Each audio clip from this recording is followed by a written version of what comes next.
it is totally about the journey. Let me tell you. Okay, so we are on day 65 of the Mind Body Revolution. Are you ready to dive in?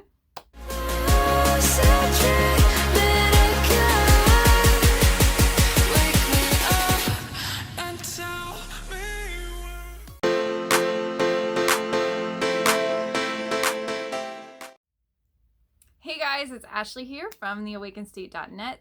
I want to just start by saying thank you if you have been tuning in and watching these videos. I am so excited to share today's video about the update on the Mind Body Revolution. So if you haven't been joining me, basically the Mind Body Revolution has been a journey of witnessing our personal transformation by using the mind-body connection with our goals and intentions for manifestation and learning about how to create radical shifts, radical changes with using habit creation, mind-body connection, manifestation, and ultimately embodiment.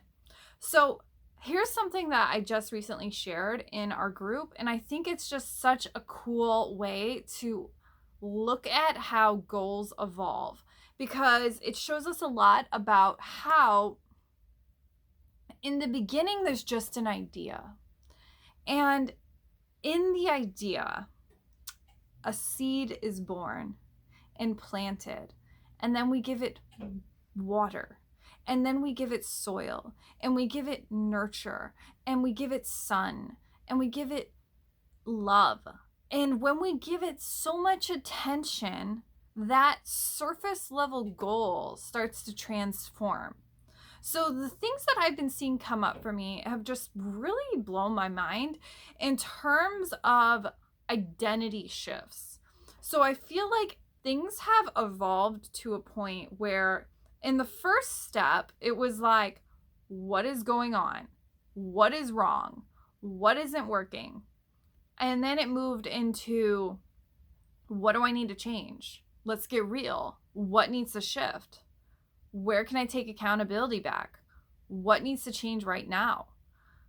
To going deeper into a level of, all right, let's get real. Let's set up systems. Let's start doing things. Let's change the routine. Let's start changing the habits. Let's start changing our choices. Let's start looking at these beliefs.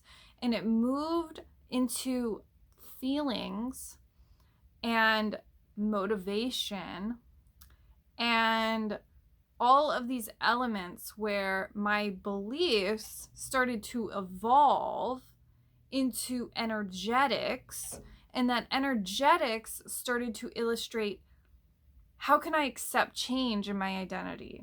How can I move through?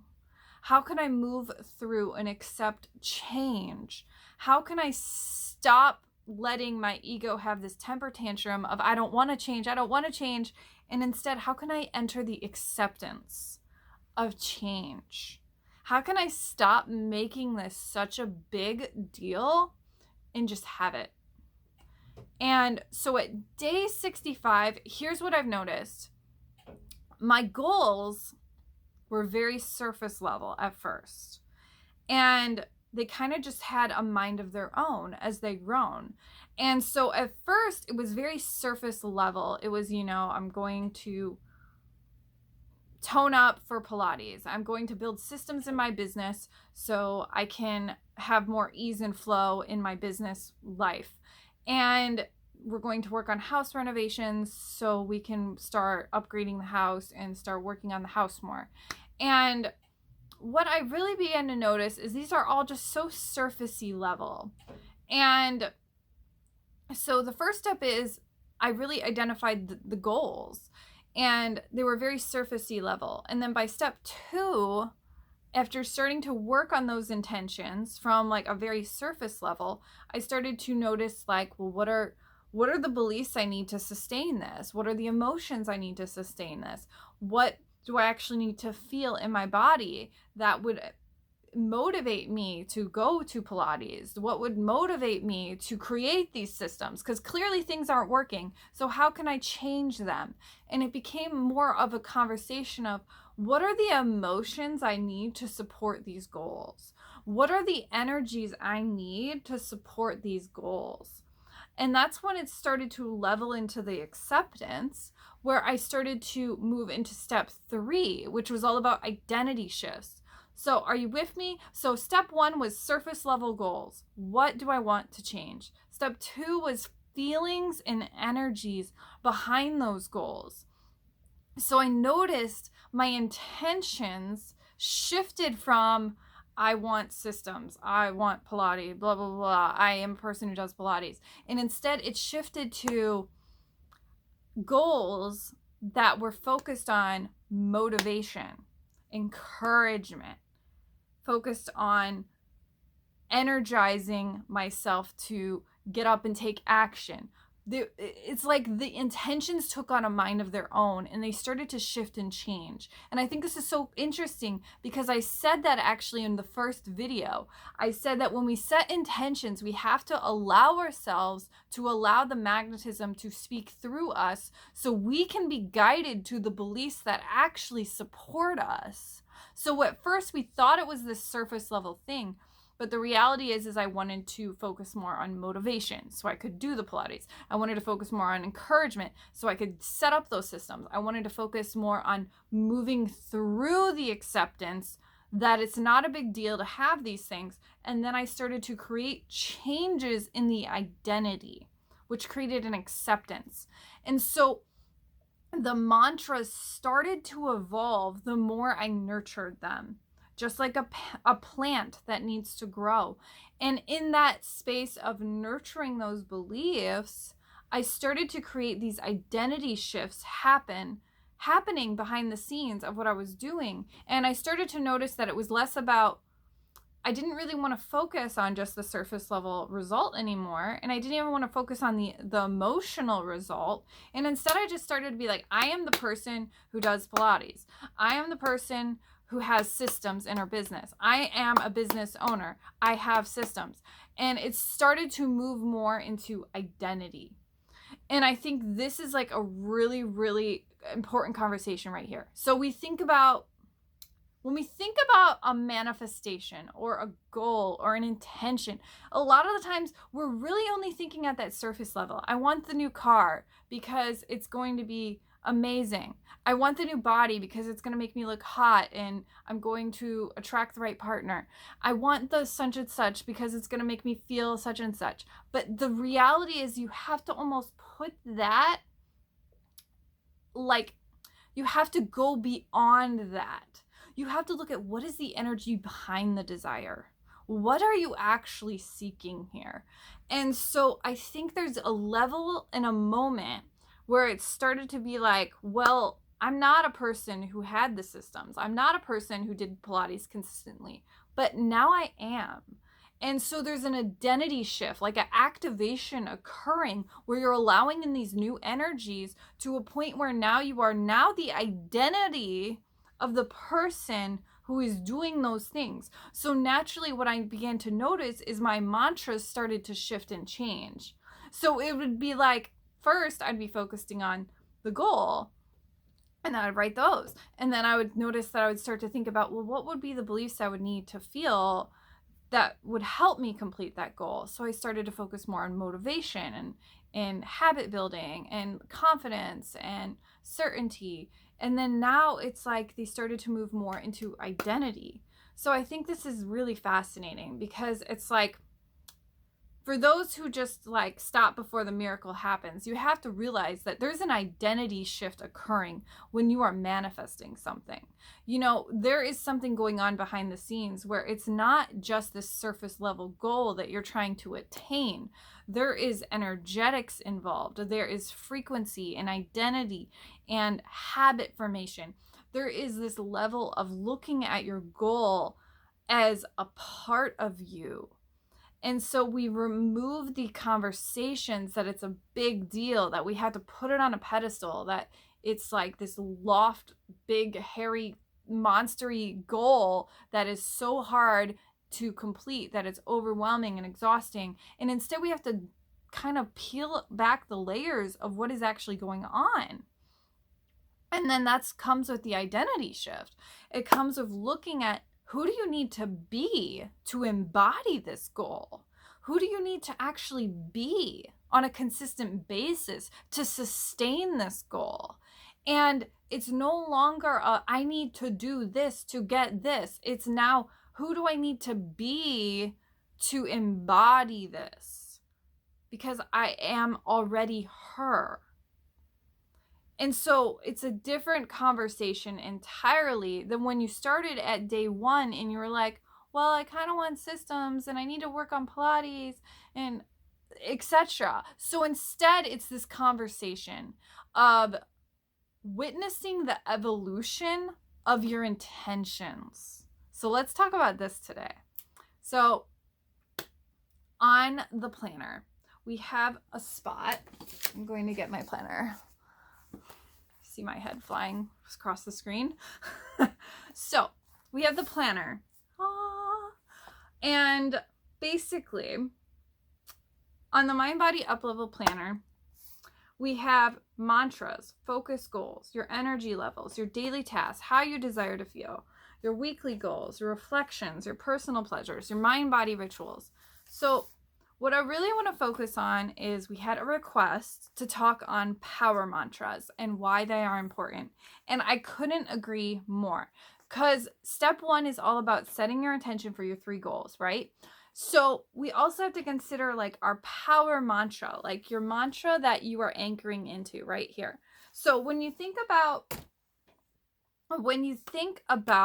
your goals, a lot of the times we need something to anchor into that can help us create that foundation. And I have a beautiful video coming out soon on holding the foundation, and I think you're going to really love it because it talks about this really in depth. So just for right now though, I want you to consider, so power mantras, why are they important? Well, the power mantra allows us to anchor into higher truth.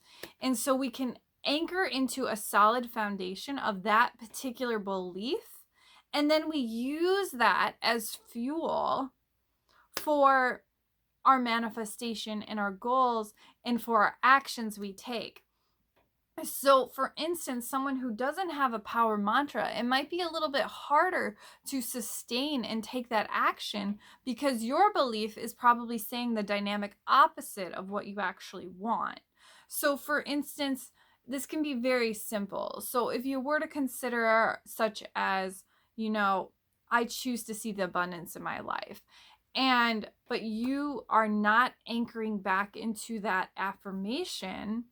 When you are approached with something that triggers you in lack, you will not have anything to anchor back into. And instead you will be like, oh shit, there's never enough of this. There's never enough of this. I'm obviously not good enough about this. I'm never good enough about that. See, that's the thing about lack. Lack will display itself in everything we do. So if you suddenly don't feel good enough, you'll suddenly be like, I don't have enough groceries. I'm never good enough for my kid.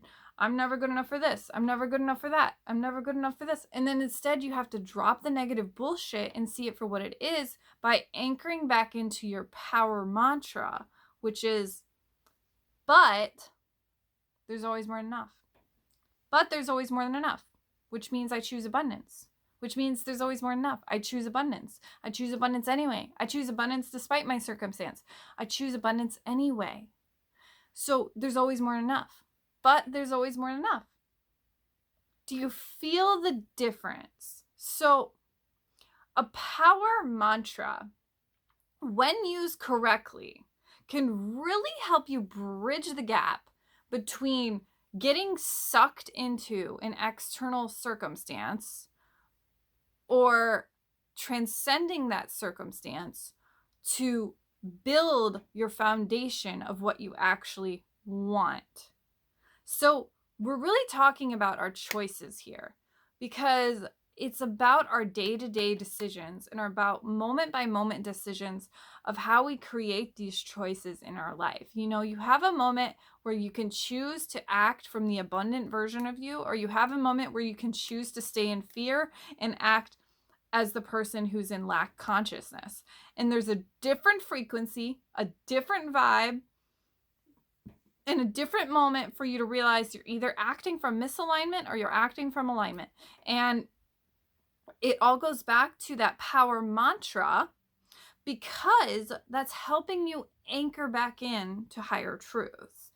And when you don't allow yourself to do this, I find it often has the opposite effect, where you're going to allow the external influence, the trigger, the insecurity, whatever's being projected back at you, you're going to allow that to have more power over you than the higher truth. Now, what is higher truth? Higher truth is higher planes of consciousness. So higher perspectives of seeing the world around you.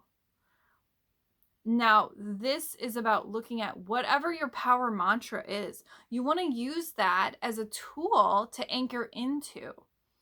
I feel like the person who did mention this had a beautiful illustration of how she said she has a mantra around acting from a state of love.